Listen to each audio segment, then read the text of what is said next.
Un gusto para mí presentarles a nuestro invitado de hoy, el doctor Alfonso Méndez Bravo. El doctor Alfonso estudió la licenciatura en biología en la Universidad Michoacana de San Nicolás de Hidalgo y el doctorado en ciencias biológicas en la misma universidad. Tiene además una estancia postdoctoral en el Langevio y fue investigador del Instituto de Ecología de enero del 2014 a enero del 2016. Desde septiembre del 2016 a la fecha es investigador cátedra CONACYT en la Escuela Nacional de Estudios Superiores en Morelia de la UNAM en el Laboratorio Nacional de Análisis y Síntesis Ecológica. Sus líneas de investigación son la genómica funcional del aguacate criollo, la comunicación molecular de la interacción aguacate-fusarium, el estudio de las respuestas moleculares de la planta modelo Arabidopsis thaliana en interacciones benéficas o perjudiciales con microorganismos, y la diversidad estructural y funcional de microbiomas asociados al néctar floral de cultivos de importancia ecológica. Te agradezco, Poncho, que hayas accedido a darnos esta plática y pues adelante. No, al contrario, Edgardo, es un gusto y un honor estar aquí. Te agradezco evidentemente a ti por la invitación y pues obviamente al posgrado en Ciencias de la Vida. Gracias a todos los asistentes. Eh, Tengo sentimientos encontrados porque por un lado estoy muy contento que haya tanta respuesta, tanta afluencia, pero por otro lado pues no podemos estar en Ensenada de manera presencial. Entonces, bueno, esta nueva modalidad y normalidad, así nos tienen. Bueno, pues como Edgardo les comentó, las líneas que desarrollamos en nuestro grupo de trabajo rayan o circulan alrededor de estos paradigmas actuales respecto a la distinción de las interacciones benéficas o perjudiciales para las plantas. De hecho, el título que le di a la plática pues es un tanto ambicioso porque en realidad no voy a contestar o a demostrar ningún mecanismo contundente, sino más bien la pretensión es plantear una discusión respecto a la situación actual de este tema y pues de qué manera en nuestro grupo de trabajo estamos tratando de contribuir con esta temática de gran interés para todos.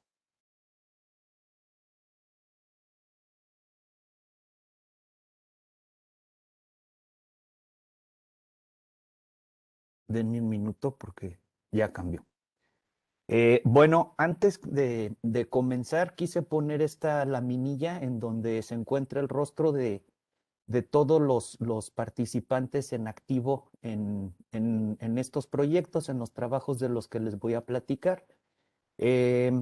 No puse sus nombres porque la mayoría de ellos van a ir apareciendo conforme avancemos en la presentación, pero sí quisiera destacar y hacer un agradecimiento especial a la doctora Frederic Reverchón del INECOL, a Julio Vega de la Inés León, a Toño y a Juan Liz del INECOL, a Mauricio Quesada de acá de la NACE, de la Inés en Morelia, a todos nuestros entusiastas y buenos estudiantes que hemos recibido, a quienes hacen estancias de investigación en nuestro laboratorio y a la gente que nos apoya todos los días con el trabajo rudo en el laboratorio, ¿no?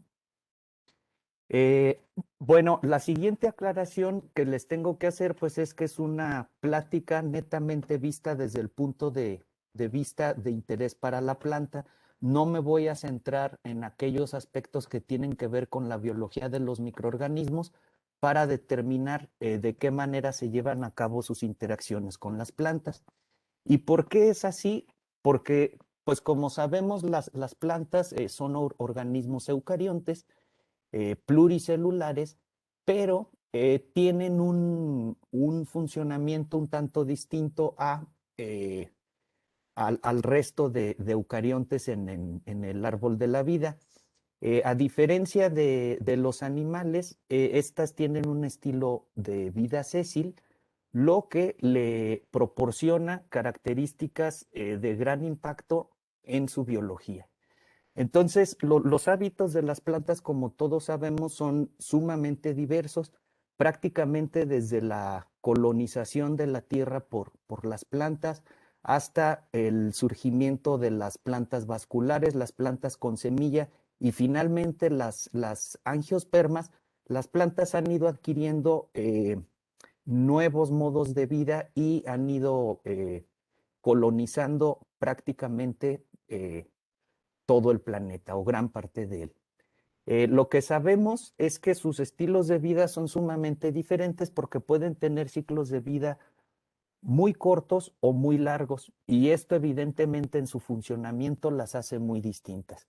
Al ser organismos autótrofos, pues son los productores primarios de los ecosistemas, pero son dependientes de algunas condiciones ambientales muy relevantes, como son la disponibilidad de nutrimentos, las condiciones de iluminación, disponibilidad de agua y de sus interacciones con otros seres vivos.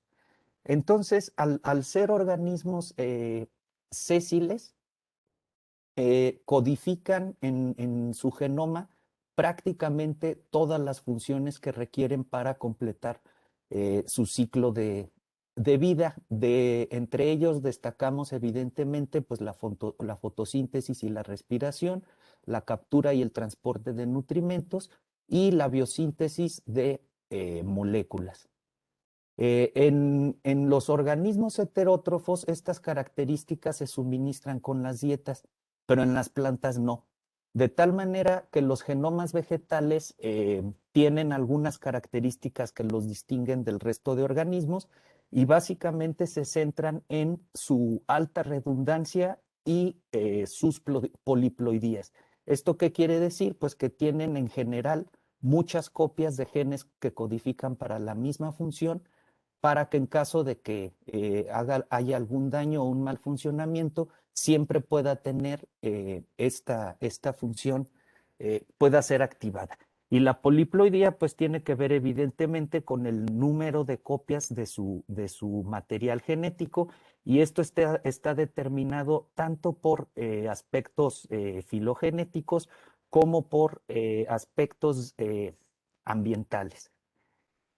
Pero además de esto, sabemos que las plantas están asistidas por algo que llamamos el genoma extendido o el holobionte vegetal.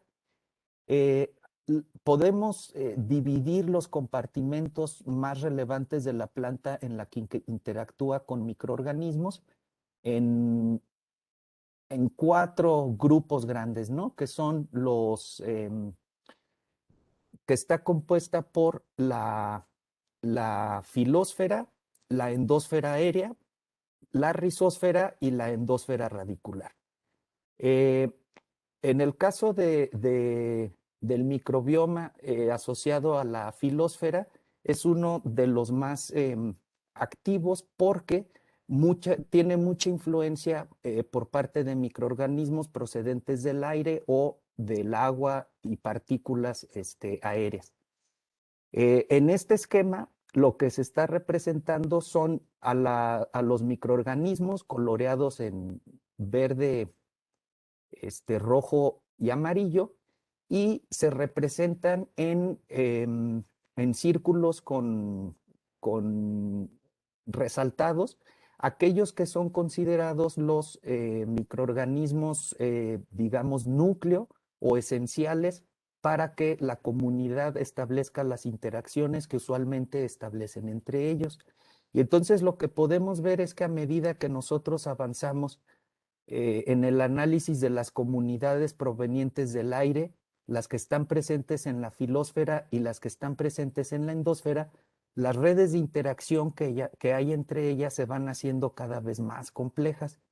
En el caso de la ósfera que está por debajo del suelo, esto es aún más complejo porque esta está influenciada evidentemente por los microorganismos del suelo de vida libre, pero al entrar en contacto con el entorno de la raíz, se seleccionan una serie de aptitudes y capacidades que les va a permitir a los microorganismos establecerse allí o no. Y la red de interacciones que se va a formar aquí es sumamente compleja. Entonces, al conjunto de todos estos microorganismos que influencian a la planta en su ciclo de vida, más la contribución de la planta para reclutar o favorecer la colonización por alguno de ellos, es esto que llamamos el fitobioma. Como les comentaba, el fitobioma es es un ente altamente dinámico y diverso. En este esquema, lo que quiero mostrarles es en donde está situado el número 1, cómo la interacción de las raíces con los microorganismos que la rodea tiene repercusiones muy importantes en todos los compartimentos de la planta. Entonces, la presencia de estos microorganismos va a afectar muchas de las funciones que suceden en la parte aérea de las plantas, que es donde se lleva a cabo evidentemente pues la fotosíntesis, la respiración, la reproducción. Entonces, por un lado, puede afectar a través de la emisión de diferentes metabolitos, puede afectar a otras comunidades del suelo. Pero en el caso de la parte aérea, pueden afectar de manera positiva o negativa las interacciones con animales benéficos, como es el caso de los polinizadores. Puede afectar también la presencia de algunos herbívoros o insectos chupadores, pero al mismo tiempo los compuestos que la planta es capaz de liberar a la atmósfera pueden funcionar como cebos atrayentes de parásitos de estos animales o estos seres que pueden dañar a la planta. De tal manera que se genera pues un círculo de retroalimentación entre la ósfera debajo del suelo y la ósfera vegetal que está por encima de sus órganos. Y aunque hay una infinidad de estudios al respecto, en realidad se desconocen muchos de los mecanismos que distinguen entre una respuesta puntual y otra, máxime si consideramos que las plantas en realidad están permanentemente en un ambiente influenciado no solo por las condiciones ambientales en sí mismas, sino por todos los seres vivos que las rodean. Y entonces la estrategia general de las plantas para responder a estos cambios y a estas señales complejas, pues es básicamente la percepción de los estímulos a través de diferentes mecanismos, puede ser a través de receptores, para posteriormente liberar algunas moléculas casi siempre de bajo peso molecular que funcionan como segundos mensajeros. Estos van a servir como los inductores para la síntesis y la activación de las moléculas que van a llevar la señal a lo largo de toda la planta. De manera coloquial les vamos a llamar hormonas y vamos a estarlas mencionando a lo largo de la plática con una serie de asegúnes respecto a este mote. Estos compuestos señalizadores tienen que ser transportados a otras regiones de la planta en donde son percibidos por recepciones que pueden estar a nivel de la membrana o incluso hay receptores intracelulares. Posteriormente, una vez percibida la señal, pues se desatan una serie de cascadas de señalización que están basadas básicamente en la adición y remoción de grupos fosfato a diferentes familias de proteínas. Esto da lugar a la regulación de la expresión génica a gran escala y posteriormente esto lleva a un fenómeno que se conoce como la amplificación de la señal, que básicamente lo que quiere decir es que una vez activada una ruta de señalización dependiente de una hormona, muchos de los órganos se vuelven más sensibles a la respuesta y entonces la planta ya no tiene que estar sintetizando y produciendo de manera indefinida los compuestos, sino que con los primeros estímulos es suficiente para que esta señal se amplifique. Este concepto de las hormonas vegetales fue propuesto desde los años 30 del siglo pasado y se propuso bajo una definición muy parecida a la de las hormonas animales, que es en donde se acuñó el término. Y básicamente lo que nos dice la caracterización de estas moléculas es que deben tener la propiedad de servir como mensajeros químicos eh, a diferentes órganos en diferentes órganos de los que fueron sintetizados. La relevancia de estos compuestos, pues es que básicamente regulan todas las funciones vegetales a lo largo de todo su ciclo de vida. Por supuesto, tenemos que destacar a la división, la elongación y la diferenciación celular y los procesos que tienen que ver con la formación de patrones de tejidos, la determinación sexual, la formación de nuevos órganos y todas las respuestas ante los estímulos bióticos y abióticos. Y debido a que en general las hormonas funcionan no únicamente de manera dosis-respuesta, sino también con el balance con otras hormonas, esto ha puesto un poco en cuestión o en debate el si es correcto utilizar este término o no. De tal forma que actualmente se les conoce como moléculas transmisoras y reguladoras o moléculas señal. Durante el resto de la presentación, en los títulos, en el texto, me voy a estar refiriendo para cuestiones prácticas a ellas, casi siempre como hormonas, con esta, digamos, aclaración mencionada. Lo que es muy interesante en las funciones de señalización de estas moléculas es que su diversidad química es muy alta y por supuesto la procedencia de biosíntesis pues es muy amplia. En la parte superior coloreados en azul se muestran a los compuestos hormonales, a las primeras que fueron descritas y caracterizadas, es decir, que de manera canónica se consideran como hormonas. Y en color verde se mencionan aquellas que han sido incorporadas a este listado en épocas más recientes.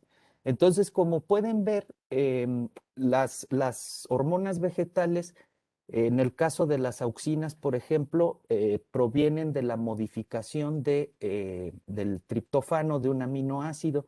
Existen algunas otras moléculas que provienen, por ejemplo, de la modificación de algunos ácidos grasos complejos y en el caso del ácido jasmónico, al cual vamos a hacer referencia continuamente durante la plática, estos provienen a partir de la modificación de algunos lípidos de membrana, no solamente bueno, no de la membrana celular propiamente, sino de la membrana del sistema endomembranoso que rodea a los cloroplastos.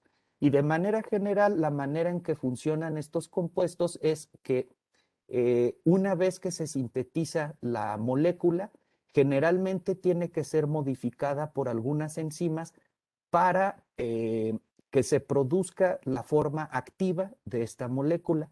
Posteriormente es transportada a través de diferentes sistemas para llegar a su sitio blanco en donde se une a un receptor e iniciar así todos los procesos de transducción, de expresión de genes y de regulación que éstas llevan a cabo. Lo que hace un tanto complejo el poder adjudicar funciones exclusivas a cada una de estas moléculas, pues es que en realidad las hormonas vegetales no fueron las plantas quienes aprendieron a sintetizarlas, a utilizarlas y a comunicarse con ellas.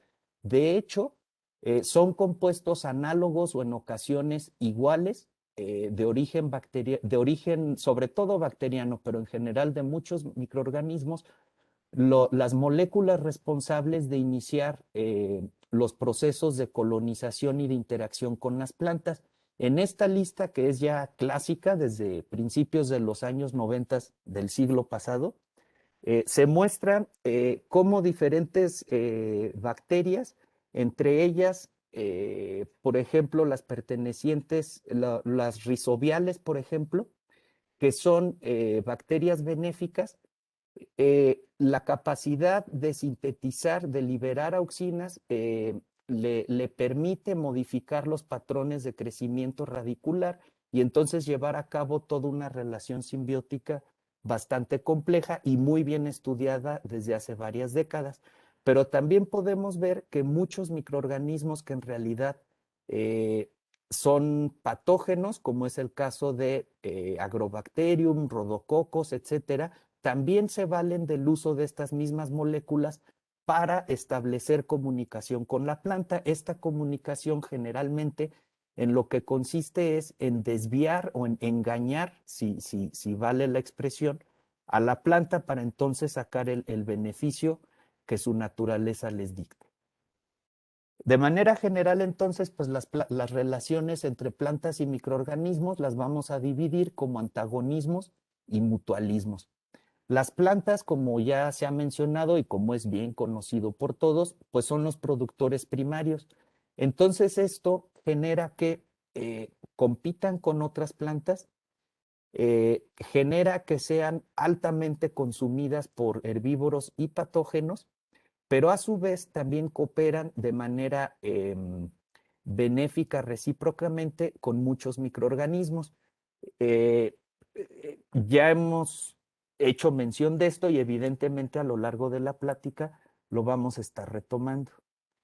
En el caso de las relaciones antagónicas, eh, es importante destacar que los patógenos son pues agentes infecciosos que comprometen o terminan con el ciclo de vida de las plantas, pero tiene un interés particular para nosotros como objeto de estudio por las grandes implicaciones que tiene en los sistemas productivos del planeta. Se calcula que alrededor del 30% de la producción agrícola se pierde a causa de los patógenos. Y además sabemos que el efecto que los patógenos tienen sobre las plantas, pues actúan en sinergia con condiciones de estrés ambiental. Se sabe que la planta, al ser infectada por un patógeno, tiene la capacidad de responder hasta con una cuarta parte de su genoma vegetal para contrarrestar o para responder a esta interacción. Pero, pues si los microorganismos y las plantas han existido durante tantos millones de años, debemos saber o debemos mencionar que en realidad la enfermedad son la excepción a la regla. Es muy compleja esta comunicación y los mecanismos que debe echar a andar el microorganismo para convertirse pues, en un patógeno. La confrontación repetida entre las plantas y sus patógenos, pues promueve por un lado la diversificación de los mecanismos de defensa, pero también las capacidades virulentas de los patógenos. Entonces, para que un proceso patogénico tenga lugar, es requerido que los microorganismos en primera instancia venzan todas las defensas constitutivas de las plantas y que además sean capaces de superar las respuestas de defensa inducidas en la planta. Podemos clasificar de manera general a los patógenos de las plantas como biótrofos y necrótrofos en el caso de los microorganismos, pero están también los herbívoros y parásitos. De manera general, los patógenos biótrofos pues, son aquellos que se alimentan del tejido vivo de la planta, la colonizan, la estresan, pero no la matan, al menos no en una primera instancia. En el caso de los necrótrofos, en donde se encuentran la mayoría de los patógenos de mayor impacto en la naturaleza, bueno, centrémonos en sistemas agrícolas. La estrategia de estos microorganismos es primero superar las primeras barreras y después comenzar a secretar una serie de compuestos fitotóxicos que llevan a la necrosis y muerte del tejido. Pero se dan en realidad una serie de interacciones bastante complejas en las cuales los patógenos, por ejemplo, son capaces de engañar a las plantas. En el caso de un ustílago que enferma al clavel, por ejemplo, causa esterilidad en las plantas porque invade los órganos reproductivos y entonces las anteras, en lugar de contener polen, contienen únicamente esporas de los hongos. Al tener este sistema cuasi necrótico que mimetiza a una flor sana, pues esto hace que algunos insectos y otros organismos que visitan a las flores pues puedan dispersar al patógeno. Pero entonces, ¿cómo es que la planta puede responder de manera rápida ante la presencia de estos microorganismos? De manera general, bueno, no de manera general, lo primero que tiene que suceder es que la planta reconozcan a estos microorganismos y la manera en la que lo reconocen es a partir de moléculas que se conocen como patrones. En el caso de los organismos patógenos, a esto le vamos a llamar, se les abrevia como PAMPs. En el caso de los patrones moleculares provenientes de microorganismos no patógenos, se les llama MAMPs, pero existen incluso muchas moléculas de reconocimiento que son generadas a partir del daño de las propias células de la planta y estas son utilizadas entonces para iniciar las respuestas de defensa. Eh, esta, esta respuesta de defensa inducida por los patrones moleculares es mediada por una hormona, por el ácido salicílico, que lleva al éxito muchas veces de sus respuestas. Eh, hay una amplia diversidad de estas moléculas, pero en general, bueno, el más conocido o el más estudiado sin duda, pues es la flagelina, pero también muchos restos de las paredes celulares de los microorganismos son reconocidas como patrones de reconocimiento. Y entonces, de manera general, la inmunidad en las plantas se da mediante este modelo de zigzag, en el que una vez que algunos de estos patrones de los microorganismos son reconocidos por las células vegetales, lleva la activación de sus respuestas de defensas y a este fenómeno le llamamos o se le conoce como la inmunidad mediada por patrones moleculares, MTI o PTI. Una vez que la planta comienza a defenderse, entonces el patógeno comienza a secretar una serie de moléculas conocidas como efectores, que lo que hacen generalmente es unirse a algunos de los receptores de percepción de las plantas para bloquear así su defensa y entonces llegar a un estado que se le conoce como la susceptibilidad mediada por los efectores. Posteriormente, la planta contraataca y entonces se llega a un estadio que se le conoce como defensa o estado en inglés le dicen priming, como de preparación ante próximos eventos de patogénesis, y a este fenómeno se le conoce como ETI o la inmunidad regulada mediada por efectores. Sin embargo, esto es una visión bastante simplista del asunto porque este tipo de defensas usualmente pueden ser superadas por los microorganismos. Se sabe que estas respuestas para que se lleven a cabo de manera sistémica están mediadas por dos hormonas. Uno es el ácido salicílico y otro es el ácido jasmónico. Bueno, no es el ácido jasmónico, es una familia de compuestos, llamémosle jasmonatos, lo mismo que los salicilatos. Los salicilatos tienen diferentes rutas de biosíntesis, la principal es a partir de los fenilpropanoides. En el caso de los jasmonatos, estos vienen, como les comentaba, a partir de la modificación y ruptura y posteriores ciclos en diferentes procesos de los ácidos grasos del sistema endomembranoso. En el caso de las respuestas de defensa mediadas por el salicílico, que se abrevia como SAR o respuesta sistémica adquirida. Esta es inducida por patógenos biótrofos y algunos hemibiótrofos en su primera etapa de colonización, y generalmente esta respuesta lleva a la contención del daño de manera tejido específica. Posteriormente, esta señal es transmitida al resto de la planta para que, digamos, el resto de órganos estén preparados.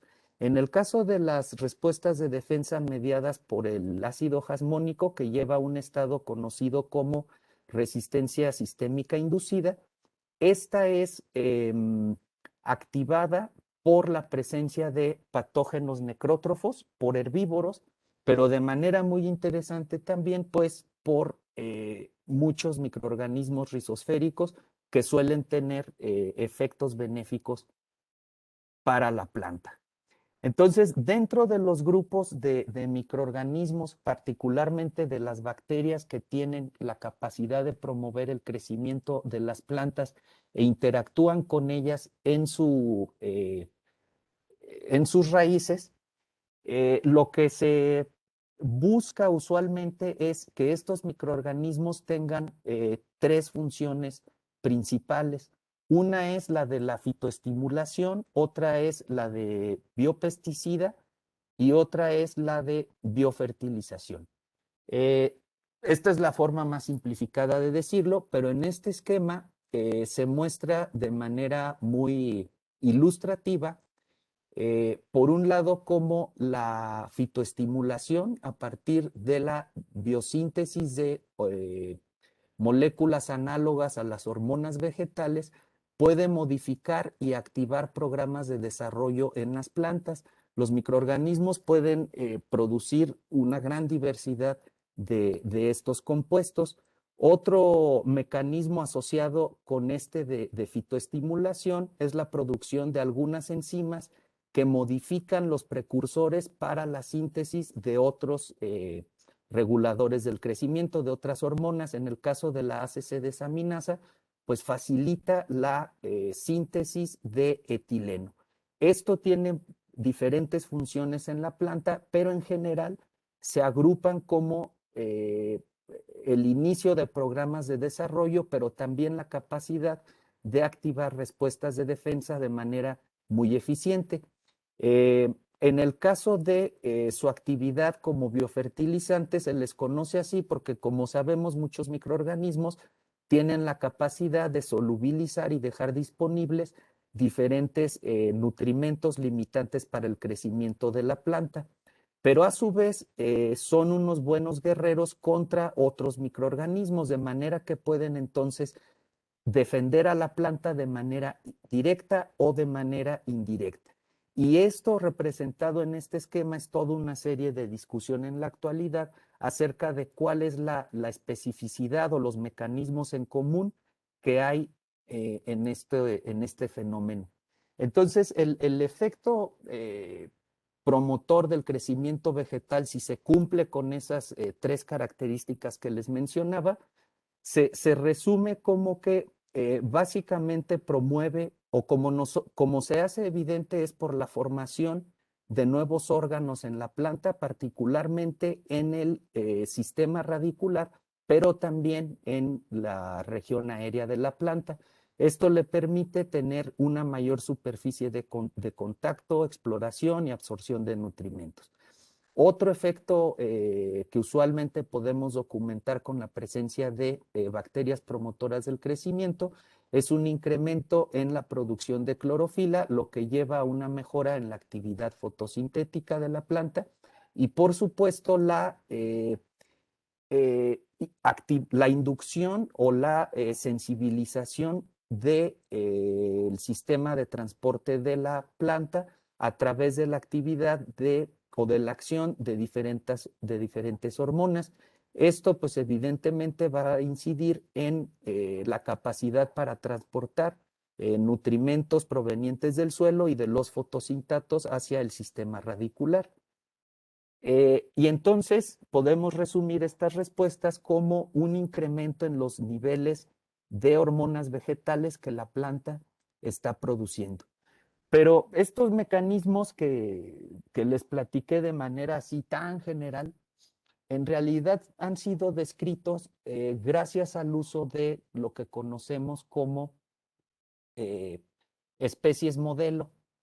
Es muy interesante que, bueno, estos no son los únicos modelos vegetales seguro, pero sí son los que cuentan con un mayor número de publicaciones de estas que describen como mecanismos clásicos en las respuestas de inmunidad vegetal.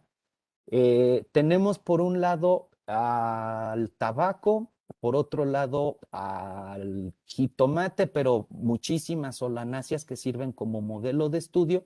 Y en los últimos 30 años, por supuesto, plantas de Arabidopsis thaliana.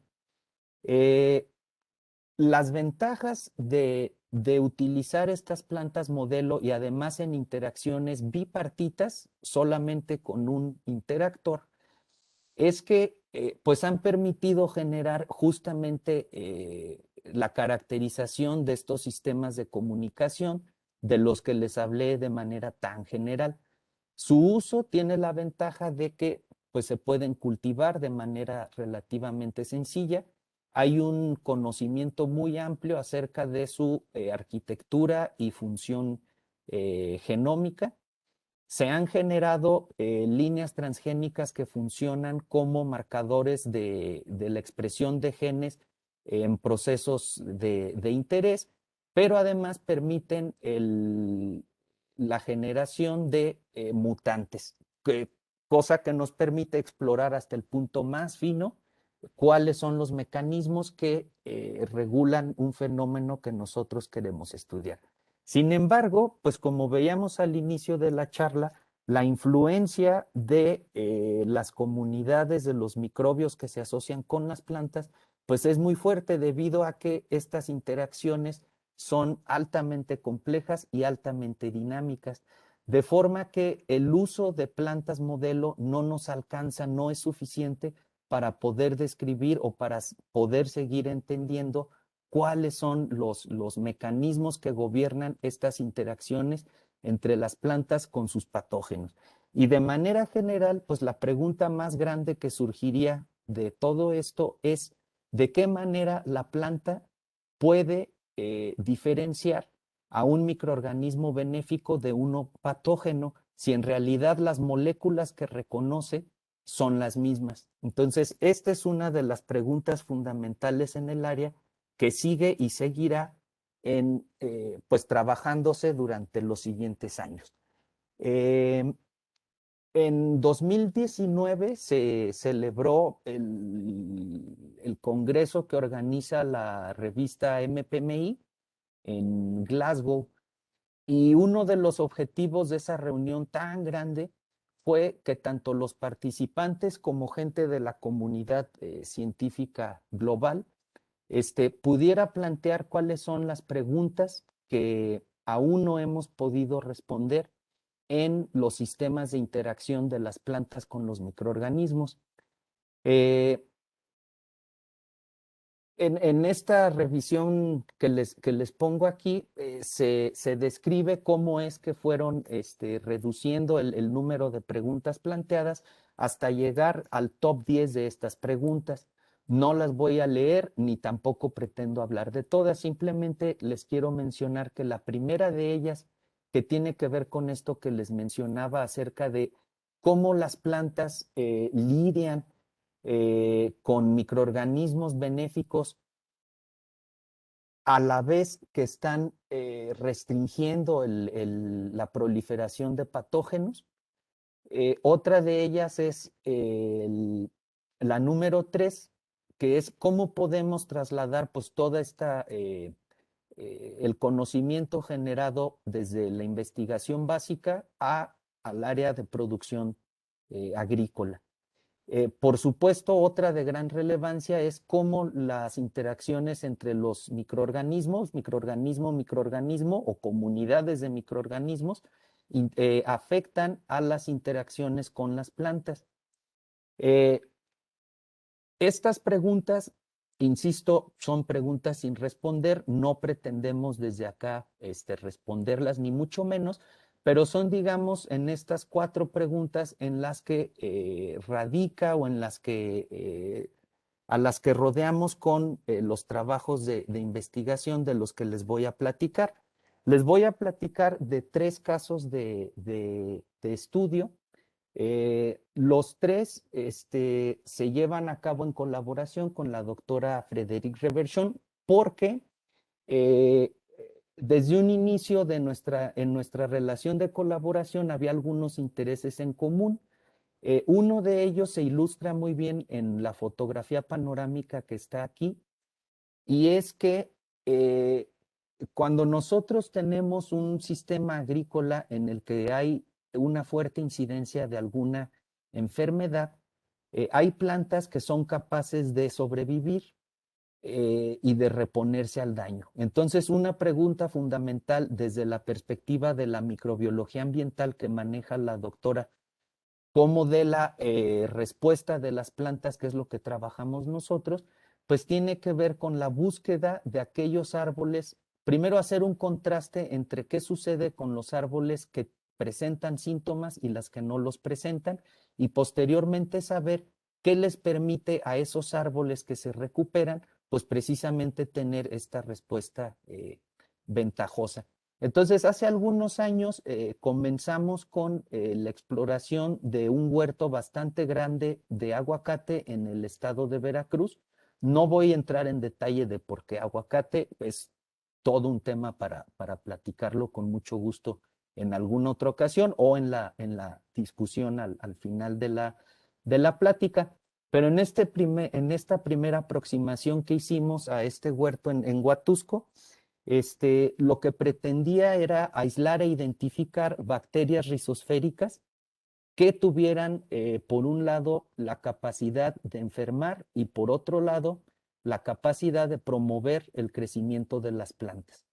Los objetivos, digamos, planteados en un inicio fue el realizar análisis selectivos y comparativos de los aislados para generar un catálogo tanto de microorganismos patógenos o con potencial patógeno y un catálogo de microorganismos con potencial benéfico, y posteriormente ir un poco más allá en el impacto ecológico del enfoque que tenemos a través del estudio de la diversidad estructural de los microbiomas en estas condiciones.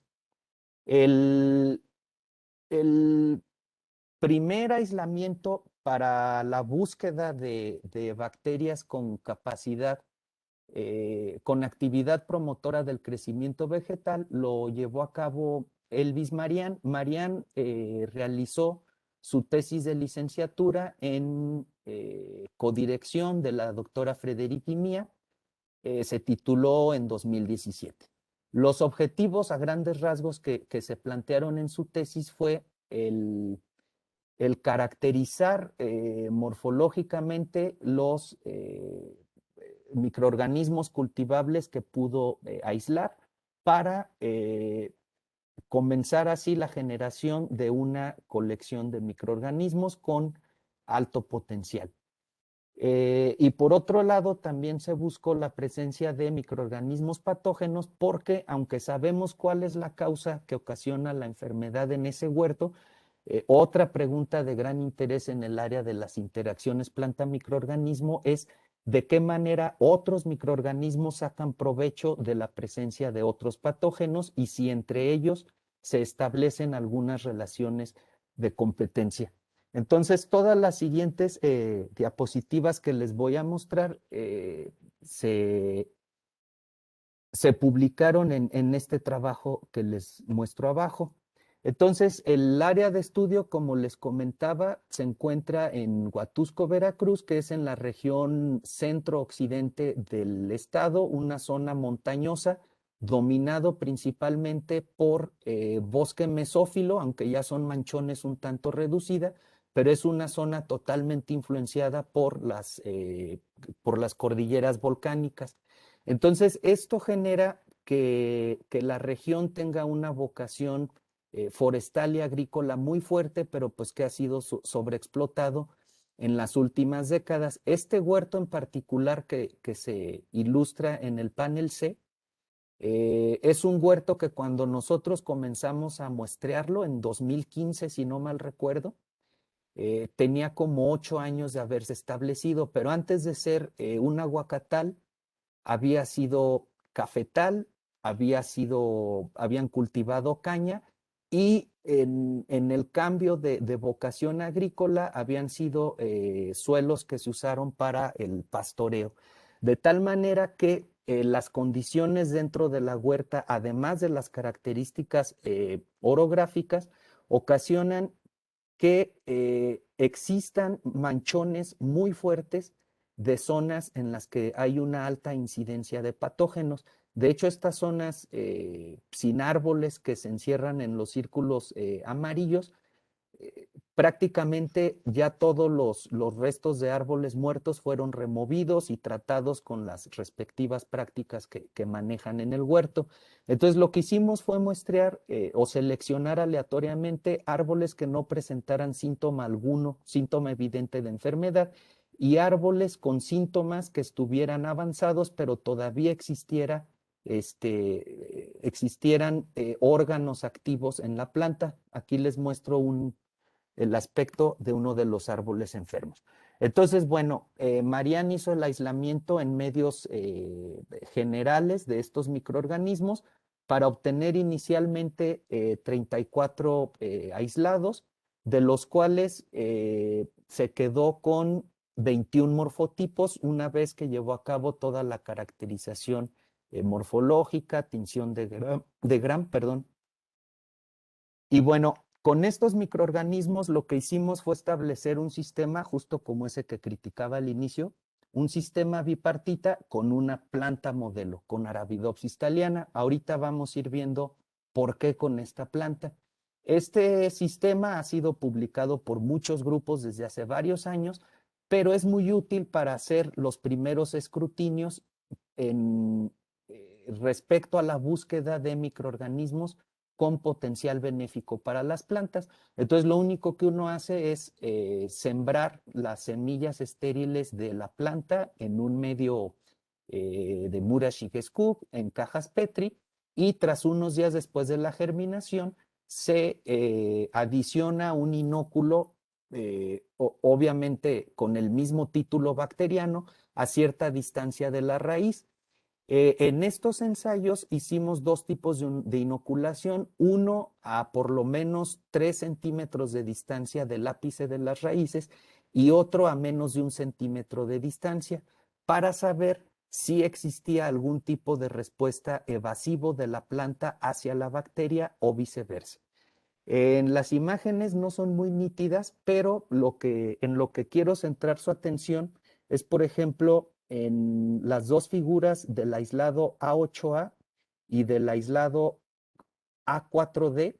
Si las comparamos con los controles que están aquí en la parte superior, son plantas que reducen de manera significativa la longitud de sus raíces principales, pero hay una formación exacerbada de órganos laterales.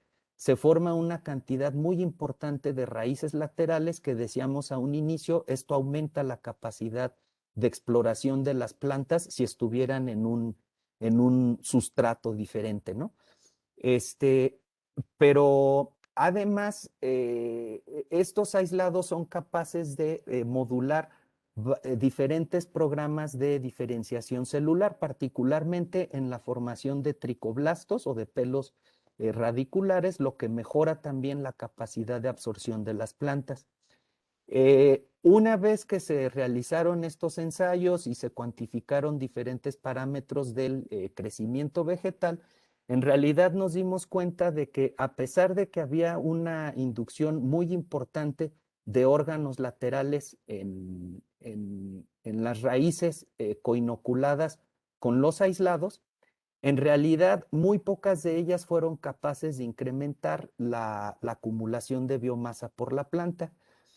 Posteriormente, todas aquellas que tuvieron algún efecto significativo en el crecimiento de la planta fueron evaluadas por su capacidad para antagonizar al patógeno que provoca el problema de salud en el huerto que muestreamos, que es el Omiceto Phytophthora cinnamomi.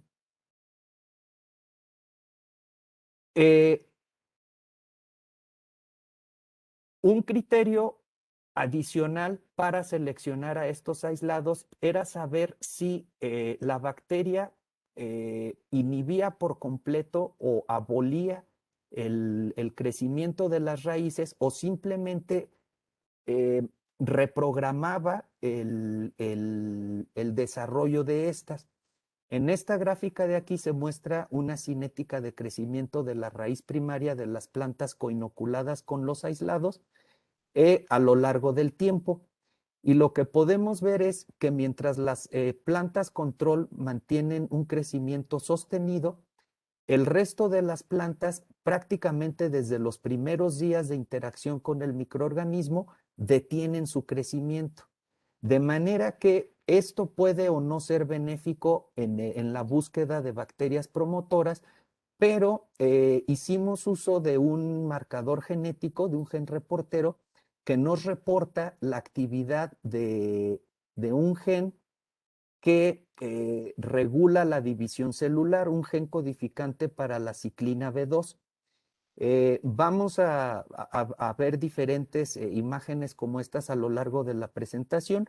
Entonces únicamente les comento que estas líneas transgénicas contienen genes quiméricos que están compuestos por el promotor mínimo de expresión del gen vegetal que estamos buscando, fusionado a la región codificante de un gen que codifica para la enzima beta-glucuronidasa, que es de origen bacteriano.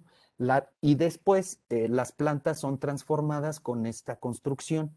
La razón por la cual se requieren construcciones quiméricas es que si nosotros buscamos un gen o un marcador de un proceso específico que buscamos, no debe ser un gen que codifique la planta, porque entonces esta respuesta o esta marca que nos va a dar, en realidad va a estar ensombrecida por respuestas inespecíficas. Entonces, lo que podemos ver como conclusión de esta figura es que el aislado A8A, que está representado aquí con los triángulos invertidos, retarda el crecimiento de la raíz primaria, pero no lo abate. Y eso nos lo evidencia la presencia de este marcador de división celular. A pesar de que la elongación de la raíz es mucho menor, su capacidad mitótica se mantiene intacta. Esto nos lleva entonces, además de lo que les comentaba, pues a plantearnos la pregunta de si tendrá otras propiedades de las que se buscan en las bacterias promotoras del crecimiento. La identidad de esta bacteria y de casi todos los aislados que evaluamos caen dentro del género Bacillus, a excepción de un aislado que está en el clado de las Arthrobacter y unas Pseudomonas. El aislado A8A, que es el que está resaltado en letras rojas, presenta su mayor homología,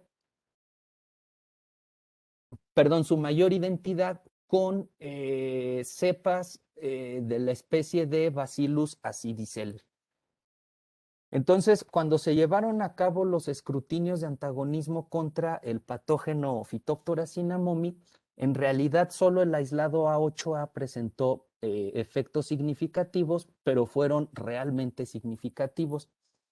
En el panel A podemos ver el crecimiento radial del omiceto en medio PDA a los 5 días y a los 11 días después de su inoculación. Cuando nosotros coinoculamos a nuestro aislado bacteriano a cierta distancia del micelio, este pierde la capacidad de crecer, particularmente en la dirección que lo dirige hacia el aislado bacteriano, teniendo una inhibición a los 11 días después de la interacción por encima del 40%.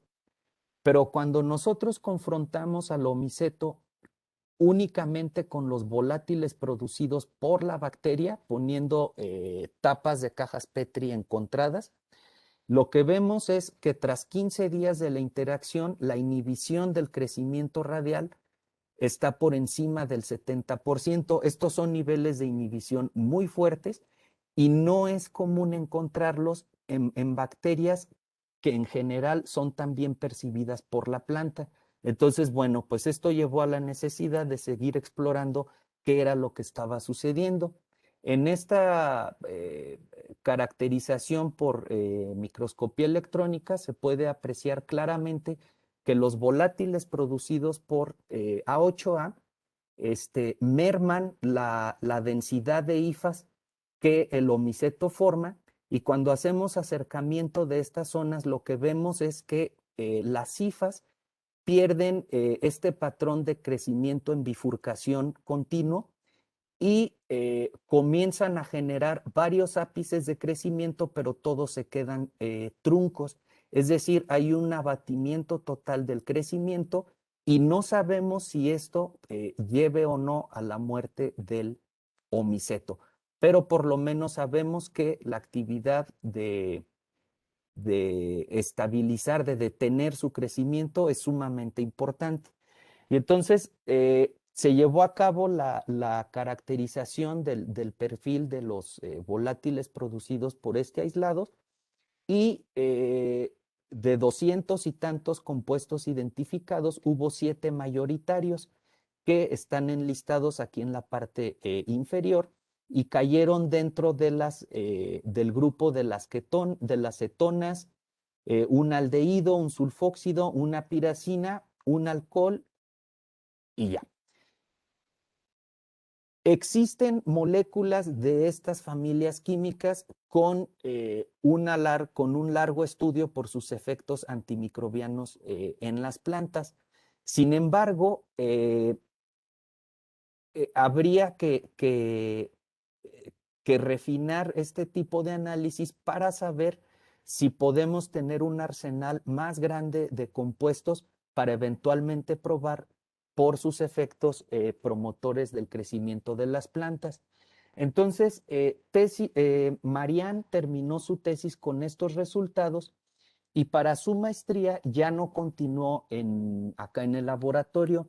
Ella hizo su maestría en el INECOL bajo la asesoría de Frederic y del doctor Antonio Guerrero con, eh, con la idea de caracterizar metabólicamente a su aislado, además de otro aislado que también del género Bacillus, llamado HA, cuya procedencia es la rizósfera de árboles de aguacate que padecen una enfermedad ocasionada por Fusarium de huertos de California. Digamos, la idea para seleccionar estos aislados fue primero su alta capacidad para antagonizar el crecimiento de patógenos y en el caso de A8A, pues su actividad promotora del crecimiento. La tesis de Marianne fue un trabajo sumamente elegante y extenso en el que caracterizó el metaboloma respecto a compuestos volátiles y compuestos difusibles. Posteriormente caracterizó los extractos que obtuvo y posteriormente diferentes fracciones de estos extractos y algunos estándares comerciales para determinar cuáles son los metabolitos relevantes en los procesos de antagonismo contra patógenos. Yo no les voy a platicar de esto, nada más les voy a platicar lo que hizo en el laboratorio con nosotros, que tiene que ver con la capacidad promotora del crecimiento. Entonces, ya se había reportado la capacidad de A8A para inducir el crecimiento de Arabidopsis thaliana, pero esto solamente se había hecho poniéndolos en coinoculación directa, no por la actividad de sus volátiles. Y entonces, como podemos observar en estas imágenes, tanto la inoculación en cajas separadas en las que no está en contacto la bacteria con las plantas, como en cajas en el mismo medio, lleva a la promoción o de la formación de órganos laterales como previamente se había observado. Y el aislado HA, aunque tiene efectos significativos sobre el crecimiento y desarrollo de órganos, son efectos un tanto más discretos que los que ocasiona el aislado A8A. Y en esta figura de la derecha se aprecia cómo hay una inducción en la formación de tricoblastos, de pelos radiculares, en acercamientos a las raíces principales de las plantas tratadas. Posteriormente, Marianne estableció ensayos de interacción de estos directos, pero ya no con líneas silvestres de Arabidopsis, sino con una línea transgénica que lleva un marcador de respuesta a auxinas. En el panel A de cada uno de los recuadros podemos ver el ápice de la raíz primaria, en donde la coloración azul es un indicador de la acumulación de las auxinas endógenas.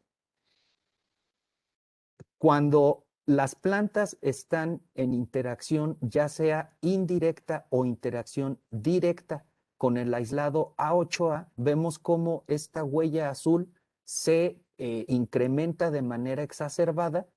En el caso de la presencia de la interacción indirecta, esta coloración azul se aprecia prácticamente en todos los tejidos radiculares de la región apical, llegando hasta lo que se conoce como la zona de diferenciación. En el caso de la interacción influenciada por sus compuestos difusibles, la marca generalizada no es tan fuerte, pero claramente se ve como el gilema, que es el inicio del haz vascular, y es además la capa a partir de la cual se generan las células que dan lugar a nuevos órganos, tiene una alta inducción del gen marcador. Y algo similar para el aislado A8A, aunque es menor que la de A8A, hay también una inducción fuerte en la expresión del gen reportero. Y cuando hizo Marianne el análisis de las zonas en donde se generan primordios de raíces laterales o las raíces laterales en su primera etapa de desarrollo, lo que observó fue que la huella que da este marcador tiene una amplificación importante en presencia de los aislados en comparación con el control.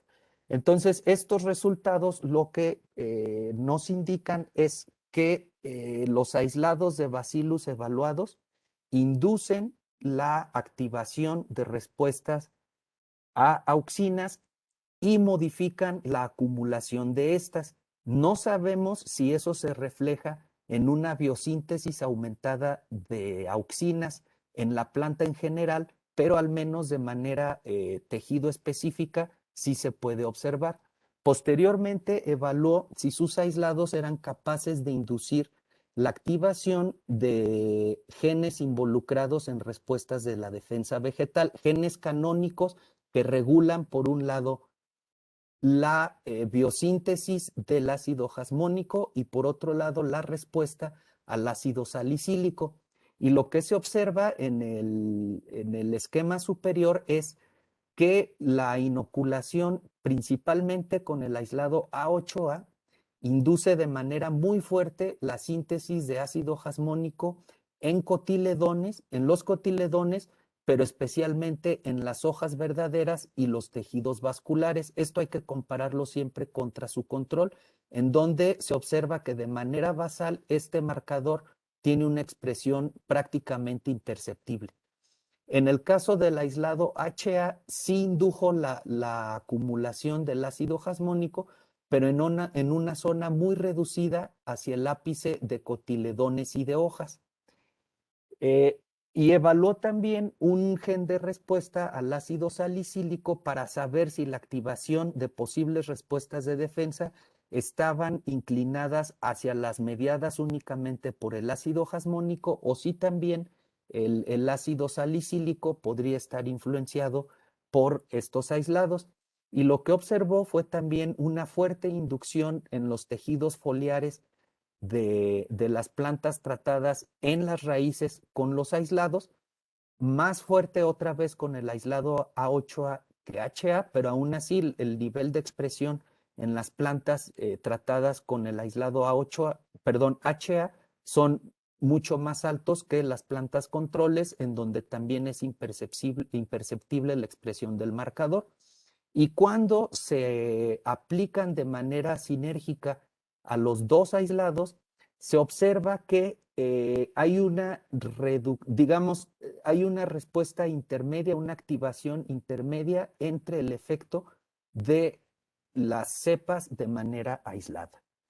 Entonces, con esto Marian demostró que estos aislados son capaces de promover el crecimiento vegetal y de activar respuestas, bueno, vías de señalización que participan en las respuestas de defensa de la planta. Posteriormente se incorporaron al laboratorio Edgar y Alejandro para continuar con las preguntas que se generaron a partir del trabajo de Marian. Y su contribución en el trabajo es básicamente la búsqueda de los mecanismos de señalización durante la promoción del crecimiento y la corroboración de la activación de respuestas de defensa por estos dos aislados. Edgar está actualmente realizando una estancia postdoctoral en el INECOL con la doctora Frederic Reverchon, y Alejandro está haciendo una estancia de investigación aquí en el ANACE. La contribución más importante de Edgar ha sido la búsqueda de resistencia contra patógenos, y de Alejandro ha sido el realizar los escrutinios de promoción del crecimiento, explorando algunas vías de señalización relevantes para la planta y la aplicación o el uso de estos aislados en plantas no modelo, en plantas que sí sean plantas, como dicen por ahí. Y bueno, una vez conociendo que estos aislados inducen las vías de señalización dependientes de las auxinas y del ácido jasmónico, lo que se hizo fue evaluar el efecto de estos aislados utilizando algunas líneas mutantes. En la parte superior, bueno, en estas cajas siempre van a estar representadas la planta silvestre lado a lado con su respectiva mutante. En las columnas de la izquierda, en la columna de la izquierda vemos plantas crecidas en condiciones control, y en los paneles de la derecha vemos las plantas inoculadas con los dos aislados a evaluar. Las primeras dos mutantes, AUX17 y AXR13, son mutantes resistentes a auxinas. AUX17 está afectada en el transporte a las auxinas, y AXR1 está afectada en un nodo de la ruta de señalización que lleva a la degradación de algunas proteínas. Pero el fenotipo de esta mutante es sumamente interesante porque es casi incapaz de formar raíces laterales aún en presencia de auxinas. Adicionalmente, se evaluó la respuesta de dos mutantes resistentes al ácido jasmónico: COI1, que está afectada en el receptor al ácido jasmónico; JAR1, que está afectada a una conjugasa, una enzima que activa, que modifica el ácido jasmónico para tenerlo de una forma activa; y EIN2, que es una mutante resistente al etileno. Y lo que se observó en esta serie de experimentos es que todas las líneas mutantes evaluadas respondieron de manera similar al control ante la presencia de las bacterias, a excepción de la mutante AXR13, que tuvo una formación sumamente discreta de raíces laterales si lo comparamos con sus controles. Estos resultados lo que nos confirman, bueno, lo que nos sugieren es que la actividad promotora de estos aislados requieren una vía de señalización dependiente de auxinas intacta. Este resultado hay que corroborarlo utilizando alguna mutante de resistencia a auxinas más fuerte. particularmente mutantes triples en 3 genes que están afectadas en los receptores a las auxinas. Posteriormente se evaluó el efecto de estos aislados, pero ya en condiciones de invernadero. Lo que se puede observar, lo que hizo Edgar fue crecer plántulas de Arabidopsis en condiciones in vitro y hacerlas interactuar con los aislados. Posteriormente los transfirió a un sustrato estéril y las plántulas fueron reinoculadas cada determinado tiempo con solución bacteriana. A los 28 días de edad de las plantas, se desnudaron las raíces. Bueno, esta es la fotografía de los follajes de la planta, donde se aprecia claramente un incremento en el crecimiento y en el número de hojas de las plantas inoculadas con A8A, de manera más discreta con HA y de manera intermedia con los aislados en sinergia. Cuando se desnudan estas raíces para observar su arquitectura general, a pesar de todo el sustrato que se queda adherido, se puede ver claramente que la longitud y la densidad de raíces es mucho mayor en las plantas inoculadas que con las plantas control. Esto, cuando lo graficó Edgar, lo que encontró es que únicamente el aislado A8A y su consorcio con HA presentaron efectos altamente significativos en la promoción o en la inducción de biomasa, reflejado por el peso fresco y el peso seco de las plantas. Posteriormente, primero en ensayos in vitro, se evaluó la capacidad para inhibir o para aminorar los efectos de la infección de plantas de Arabidopsis con Phytophthora cinnamomi. En esta serie de ensayos de la parte superior, esto se evaluó a través de la emisión de compuestos volátiles por los aislados que ya sabíamos de antemano inhiben o antagonizan el crecimiento del omiceto. Entonces, la región apical de estas raíces fue inoculada con una solución de micelio de Phytophthora. Tras 7 días después de su inoculación, fueron analizadas y después a los 15 días. Lo que podemos observar es que las plantas que no tienen, que no están en presencia de ninguno de los aislados, son invadidas rápidamente por el omiceto, apreciándose una mayor densidad de las hifas que ahí están proliferando, siendo menor en A8A y un poco menos denso con HA, pero más extendido a lo largo de la raíz.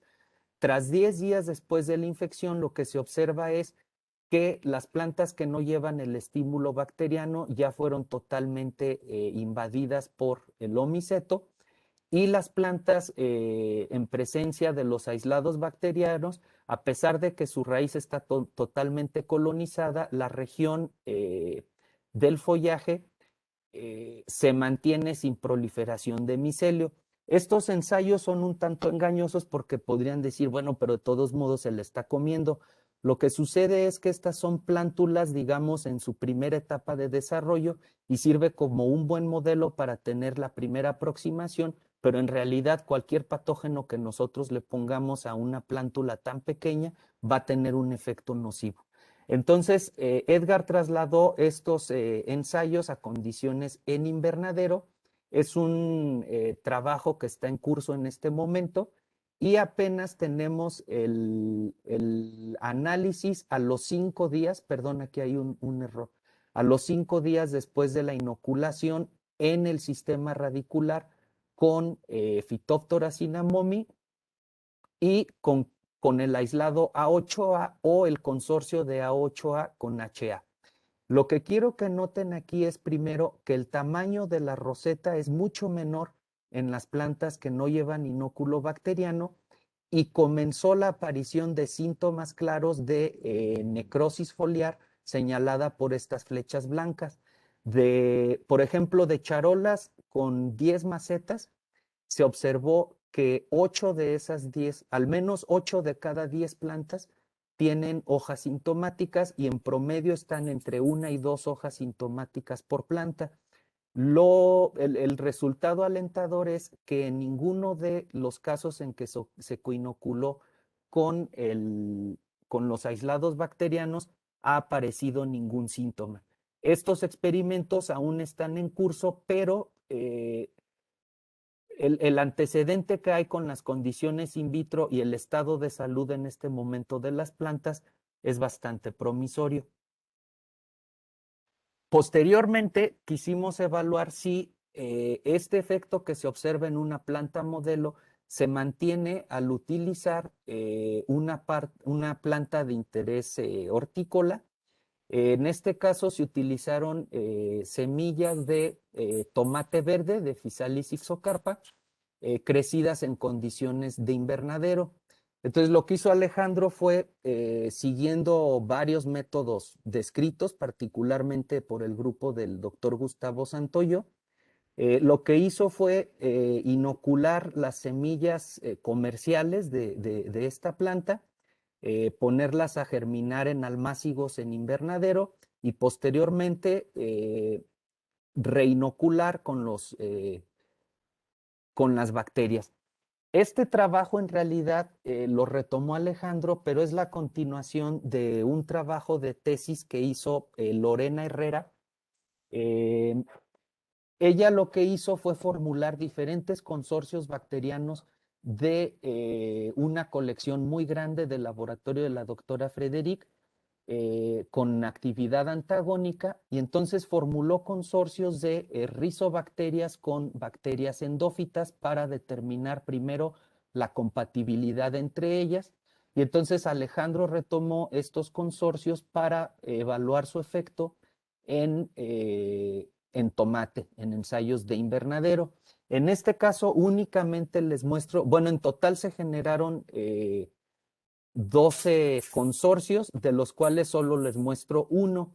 Entonces vemos del lado izquierdo cuál es el crecimiento de las plantas a los 65 días después de su germinación, cómo es el crecimiento de las plantas inoculadas con A8A y de A8A en consorcio con una bacteria endófita de aguacate.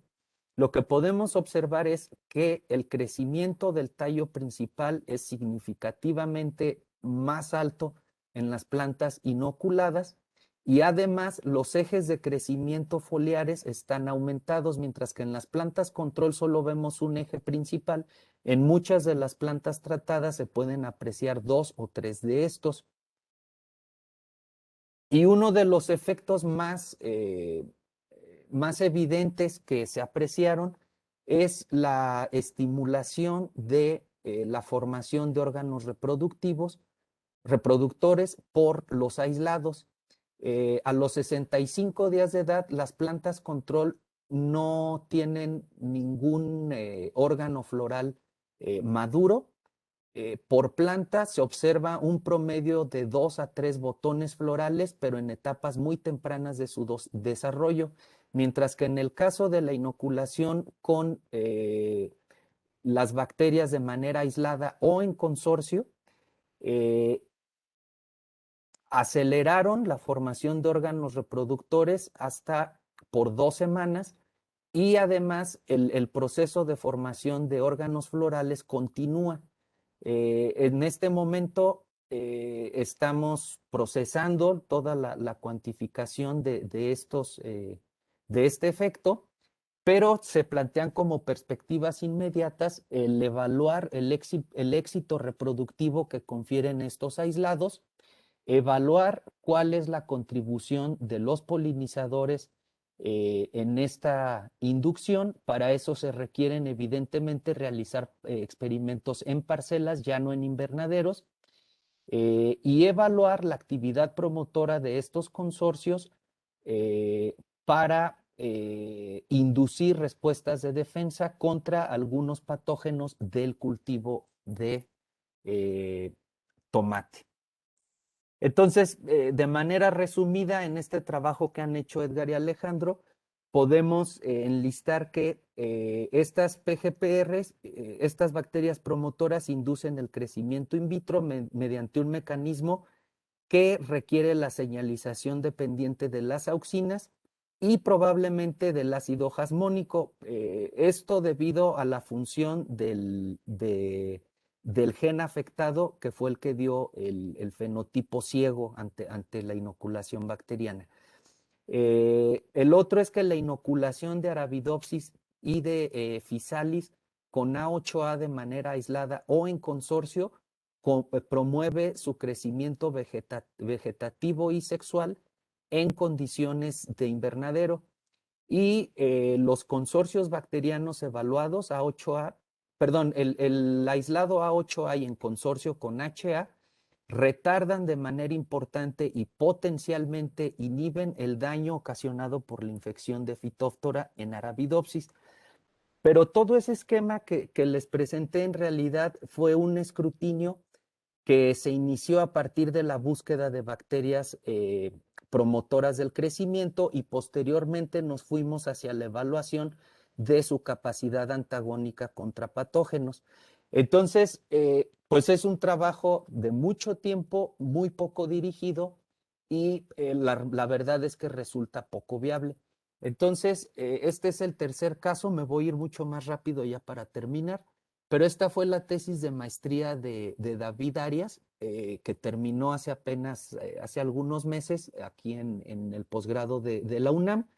Y entonces él trabajó con una colección de 36 aislados pertenecientes a Pseudomonas y Bacillus, provenientes de la rizósfera de aguacate y de algunas lauráceas silvestres. Esta colección es la colección que la doctora Frederica ha generado en el INECOL y lo que hizo David fue evaluar aquellos aislados cuya actividad antagónica contra patógena ya ha sido demostrada y en el caso de muchos de ellos previamente publicada. El objetivo de David fue entonces evaluar la actividad in vitro de estos aislados, determinar la activación de rutas de señalización y de defensa durante la promoción y evaluar en condiciones de invernadero a estos nuevos aislados, pero partiendo de un escrutinio mucho más grande. La estrategia que utilizó fue la misma, hacer ensayos in vitro de manera directa y de manera indirecta, posteriormente evaluar la respuesta de algunas líneas marcadores que llevan al marcador codificante para la beta-glucuronidasa y montar los ensayos en invernadero. Les muestro primero cuál fue el efecto en la formación de raíces laterales y en la acumulación de biomasa por los aislados del género Bacillus. Y de los 21 aislados evaluados, 10 de ellos tuvieron efectos significativos en ambos parámetros evaluados.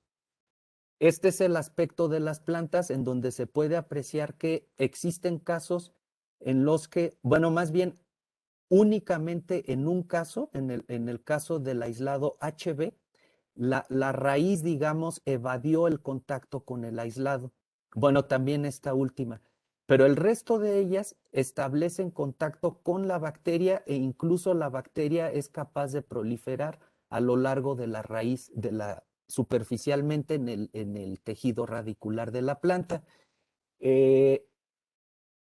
El efecto sobre la formación de órganos laterales y la pigmentación de los órganos foliares fue muy evidente. Estas plantas fueron evaluadas 7 días después de su inoculación. Posteriormente, el escrutinio con pseudomonas arrojó un número menor de bacterias promotoras, pero también con efectos muy interesantes. Y entonces aquellos aislados de bacillus o de pseudomonas que tuvieron los efectos más importantes se evaluaron por su capacidad para promover el crecimiento, pero mediante la emisión de compuestos volátiles utilizando estas cajitas divididas. Y lo que pueden ver es que en los primeros 4 casos, esta inducción es sumamente visible si lo comparamos con el control. La cantidad de raíces emergidas es muy, muy superior, a excepción del último aislado evaluado. Ya no me voy a detener, simplemente se determinó que estos aislados también inducen la acumulación de auxinas en el tejido radicular y de todos los aislados evaluados, 3 de ellos tuvieron la capacidad de promover el crecimiento de manera significativa en condiciones de invernadero. Eso se aprecia en el panel A, tenemos a las plantas control y en los siguientes paneles la inoculación con estos aislados. Entonces, con lo que terminó su trabajo de maestría David fue que las rizobacterias provenientes de la rizósfera de aguacate y algunas lauráceas silvestres evaluadas son capaces de producir compuestos bioactivos, tanto difusibles como volátiles, que inducen el crecimiento vegetal y activan algunos genes de defensa de la planta. Las perspectivas que se generaron de este proyecto pues son en realidad ahora los objetivos del doctorado que está realizando David, que es por un lado llevar a cabo la cuantificación de hormonas en las plantas inducidas, identificar mediante el uso de líneas mutantes cuáles son las vías de señalización que llevan a estos programas de desarrollo, determinar si estos aislados son capaces de conferir resistencia en condiciones de invernadero o en parcela y finalmente caracterizar la secuencia y estructura genómica o secuenciar los genomas de los 7 aislados con mayor actividad promotora del crecimiento vegetal y mayor actividad antagónica contra patógenos para finalmente llevar a cabo una minería metabólica para correlacionar los genes o las islas génicas del genoma de los aislados con los perfiles de metabolitos que ya se conocen de estas cepas. Estos trabajos han sido publicados por el grupo de la doctora Frédéric Reverchon. Entonces, bueno, con esto termino los resultados que quería compartirles y pues termino la charla enlistando, digamos, los retos más importantes que tenemos con la temática que nos concierne en nuestro grupo de investigación y respecto a estas preguntas de las interacciones planta-microorganismo que no se han respondido. Por un lado, el uso de especies modelo, no modelo y silvestres es necesario para seguir buscando los mecanismos que permiten a la planta interactuar tanto con microorganismos benéficos como patógenos. El estudio de las interacciones planta-microorganismo, pero también microorganismo en todas sus dimensiones, a nivel individual, en consorcios y a nivel de comunidades, sin duda contribuirá al esclarecimiento de estos mecanismos. Y por otro lado, es importante contribuir al entendimiento de la influencia de esto conocido como el fitobioma en la salud vegetal, pero en todos sus compartimentos. Esto en realidad lo que hace es retomar un planteamiento que hace el grupo de Stefan Hackard en 2019 en esta revisión publicada en PLOS Pathogens, donde él dice o donde plantean, retomando toda la evidencia previa, que en realidad la inmunidad innata o la inmunidad adquirida por las plantas tiene que ser asistida por una inmunidad extendida, la cual está modulada por las comunidades de microorganismos que interactúan con las plantas. Y la manera de poder hacer esto es estudiar mucho más a fondo cuáles son, en términos de interacción, los mecanismos que regulan la comunicación entre microorganismos y de estas comunidades con la planta. Entonces, estos son los retos actuales más relevantes que existen en el tema. En nuestro grupo de trabajo, los trabajos que estamos llevando a cabo tratando de abonar un poco a toda esta gran temática, se los enlisto aquí porque pues sí quiero agradecerles y platicarles un poco el resto de cosas que estamos haciendo. Itzel, que egresó de la Enes León, ya se tituló hace algunos meses, realizó o evaluó la expresión global, caracterizó los transcriptomas y rutas metabólicas a partir de metabolomas en árboles de aguacate de huertos comerciales enfermos una, por una especie de fusarium que está presente en California. Aranza Rodríguez está por terminar su tesis de licenciatura y ella evaluó la actividad antagónica y atrayente, bueno, la actividad antagónica contra patógenos florales y la actividad atrayente de polinizadores por microorganismos del néctar floral del aguacate. Yareli Pérez está por concluir también su tesis de licenciatura y ella llevó a cabo la identificación de algunas bacterias antagonistas aisladas de hojas del cafeto contra el hongo causante de la roya, que es la enfermedad que más afecta a este cultivo. Y Itzel en una coasesoría, ella está inscrita en el posgrado del UNAM, ella está caracterizando los perfiles metatranscriptómicos de las comunidades bacterianas asociadas con asociadas con la rizósfera de árboles de aguacate que fueron infectados que están afectados por la pudrición por fusarium. Son los mismos árboles que evaluó Itzel en términos de transcripción. Y bueno, pues con esto termino. Les agradezco mucho el haber aguantado hasta ahora la invitación y agradezco mucho a los integrantes de nuestro grupo de investigación y a todos los estudiantes que han realizado un trabajo tenaz durante esta época tan, tan difícil que hemos vivido en estos últimos meses. Y bueno, pues pese a la adversidad, la investigación sigue adelante gracias a ustedes. Muchas gracias, Alfonso, por esta plática tan compleja, tan completa que nos tocaste temas desde ciencia, temas básicos, ¿no? De señalización vegetal. Yo creo que hasta voy a quitar una de nuestras clases del curso de fitopatología porque ya lo diste en estos momentos. Muchas gracias. Si alguno de los estudiantes tiene una pregunta y quiere preguntarlo por su micrófono, adelante, pueden abrir su micrófono y hacer la pregunta. Si no, pueden escribirlo en el chat.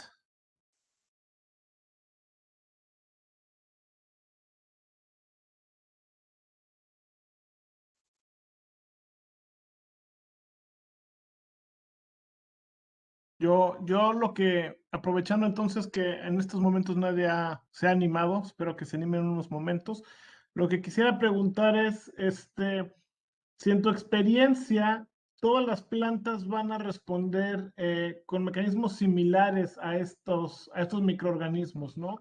Si, por ejemplo, estamos viendo cómo la planta modelo va a responder a la interacción con los microorganismos, si cuando nosotros tratemos una planta que no sea modelo, esperamos que tenga comportamientos similares. Pues en realidad sería muy osado decir que sí. Es decir, esta es la pregunta que les hacen a todos los estudiantes en sus seminarios y puede haber muchas vertientes. Yo he de confesar que el llevar experimentos a otros modelos y a condiciones de invernadero, la verdad fue algo que traté de evitar durante mucho tiempo hasta que pues ya se tenía que hacer. O sea, le tenía mucho miedo realmente, pues justo por esto, ¿no? Por lo complejo de las interacciones y pues saber que son sistemas multifactoriales. Pero la buena noticia es que si nosotros comparamos, por ejemplo, las temperaturas a las que se prueban con Arabidopsis estos microorganismos en cajitas Petri, que están a 23 grados centígrados y con todo controlado, en el invernadero donde se prueban las plantas de Physalis, se llegan a registrar temperaturas hasta de 43 grados en, en, en la hora más caliente, ¿no? Y a su vez las bajas también son importantes, no tanto como los aumentos, y aún así están funcionando. Ahora, filogenéticamente no tienen nada que ver las brasicáceas con las solanáceas, pero mucho menos con la familia de origen, que son lauráceas, ¿no? Que son las primeras angiospermas que están por allí. Entonces, no podría decir que son benéficas en el modelo que se pruebe. Lo que sí creo es que hay que tener algunas consideraciones. Por ejemplo, ¿cuál es la zona de origen? ¿Qué tanto llegan a convivir estos cultivos unos con otros? La verdad, irnos a tomate fue así porque el tomate verde, este, aunque no estoy seguro que sea el mismo que le dicen tomate milpero, pero es muy común que se crece en combinación con muchísimas cosas. Es un cultivo de México y pese a la diversidad de zonas, de microclimas, etcétera, que tenemos en el país, creo que es más sensato probarlo contra un cultivo mexicano que contra un cultivo de eh, de reciente introducción. Ahora, eso es importante, ¿no? Desde el punto de vista como productivo, pero la verdad, uno de los retos que en términos básicos que tenemos es cómo sucede esto en la naturaleza, porque al final, aunque estemos llevando nuestra investigación a plantas que no son modelo, pues en realidad sí son plantas cultivadas y son plantas seleccionadas. Es decir, ¿qué tanta capacidad han perdido? No lo sabemos. Claro. Lo mismo entre variedades, ¿no? Toda esta diversidad genética que existe, ¿qué tanto podría haber afectado estas interacciones? A mí me parece que son preguntas abiertas que vale mucho la pena contestar, ¿no? Sí, sí, definitivamente, pero lo que sí estoy convencido es que estos trabajos no los hace uno solo. Sí, O sea, el alcance que se tendría no es posible si no hay colaboración estrecha. claro. Ok. Ahora sí, ¿alguien tendrá una pregunta, chicos?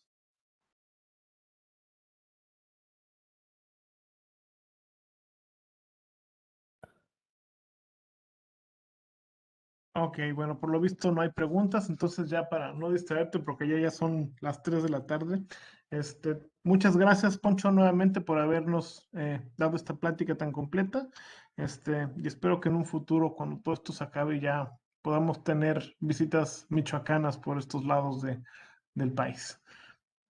No, pues con todo gusto, gracias a ti, pues especialmente, pero a todos los participantes, me voy con la angustia de por qué no pregunta nada, pero me imagino por qué.